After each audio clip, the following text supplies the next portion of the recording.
ব্রিগেডে মোদি ঝড়, ব্রিগেডে গেরুয়া ঝড়, যে খবর উঠে আসছে লাখ লাখ কোটি কোটি মানুষের ভিড় আজকে ব্রিগেডে।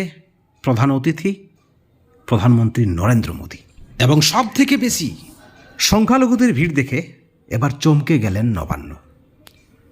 সংখ্যালঘুদের দাবি যে মমতাকে নয়, তারা মোদিকেই চায়। বন্ধুগণ, এই মুহূর্তের ব্রেকিং নিউজ। আজকে বিজেপির ব্রিগেডে যে সভা, সেখান থেকে বিজেপির পক্ষ থেকে যে বার্তা দেওয়া হয়েছে যে এবার পশ্চিম বাংলায় বিজেপি সরকার হতে চলেছে।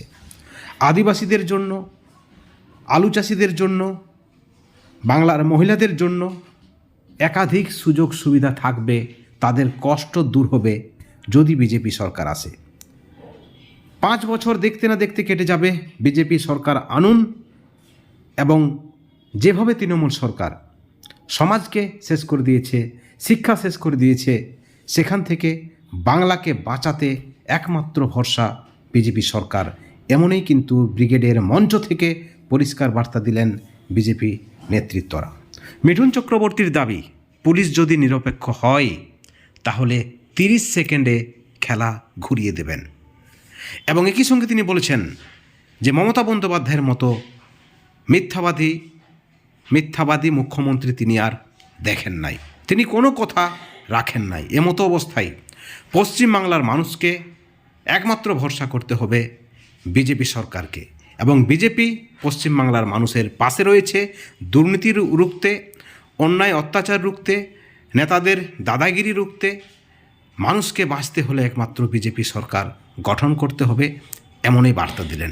এবং আজকে আপনাদেরকে জানিয়ে রাখি, একাধিক তৃণমূল নেতৃত্বরা সরাসরি বিজেপিতে যোগদান করতে চলেছেন। এবং সবথেকে গুরুত্বপূর্ণ বিষয় যে সংখ্যালঘুদের ভিড় কিন্তু আজকে চোখে পড়ার মতো রয়েছে।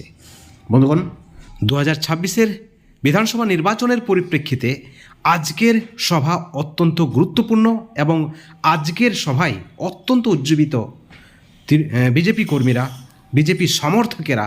তাদের দাবি পশ্চিমবাংলায় এবার পরিবর্তন চাই, বিজেপির সরকার চাই। আজকের ব্রিগেডের সভা উপলক্ষে আপনাদের কি মতামত, আপনাদের কি প্রতিক্রিয়া, অবশ্যই আপনারা আমাদের চ্যানেলের কমেন্ট সেকশনে কমেন্ট করে জানাবেন। এবং রাজ্য জুড়ে বা দেশ জুড়ে যেখান থেকে আপনারা ভিডিওটি দেখবেন, সেখানে বিজেপি কতটা শক্তিশালী, অবশ্যই আমাদের চ্যানেলের কমেন্ট সেকশনে কমেন্ট করে জানাবেন। ভালো থাকবেন, সুস্থ থাকবেন। Thank you.